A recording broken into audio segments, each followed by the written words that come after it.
अस्सलाम वालेकुम, मैं हूं हुरैन फातिमा और आप देख रहे हैं हिमायती न्यूज़ HD चैनल। नजर डालते हैं आज की अहम खबरों पर। रोजनामा हमायती news report. Ahmadin हमायती dairy farmers और मिल्क रिटेलर्स एसोसिएशन के रहनुमाओं की मुलाकात। दूध की सनत के मसाइल पर मुफस्सल तफसीली गुफ्तगू। डेयरी फार्मर्स एसोसिएशन के नमुतखब सदर अशरफ जलाल गुजर और फैज़ान अख्तर गुजर all Karachi milk retailers welfare association के दफ्तर पहुंचे, जहां उनकी मुलाकात एसोसिएशन के सदर हाफिज निसार अहमद, सरपरस्त आला Hafiz Ghulam Sarwar, general secretary Aslam Nagori, focal person Khalil Ahmad से हुई। मुलाकात के आगाज़ में मरहूम हाजी अख्तर गुजर के साले सवाब के लिए दुआए मगफरत की गई। इसके बाद ताज़ा दूध की सनत को दरपेश मसाइल पर तफसीली तबादला ख्याल किया गया।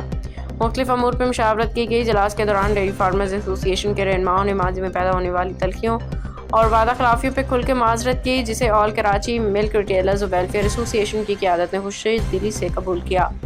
दोनों जानिब से इस बात पर इतफाक़ किया गया कि आइंदा सनत के मफाद में बाहमी मुशावरत का सिलसिला जारी रखा जाएगा और एक मुश्तरका लाहे अमल तैयार किया जाएगा। इस मौका पर इस बात पर भी इतफाक़ किया गया कि दूध के कारोबार से वाबस्ता तमाम तबकात को साथ लेकर चलने के लिए होल सेलर्स एसोसिएशन को भी ऑन बोर्ड लिया जाएगा, ताकि सनत के मसाइल को इज्तिमाई तौर पर हल किया जा सके। इजलास में अदालती कार्रवाइयों और मुतल्लिका इंतजामिया से मुलाकात के हवाले से भी मुशावरत की गई और इस अज़म का इजहार किया गया कि दूध की सनत को दरपेश मसाइल हर फोरम पर मौसर अंदाज में उठाए जाएंगे। इजलास बाहमी नेकमन्ना और सनत की बेहतरी के अज़म के साथ इख्तिताम पजीर हुआ।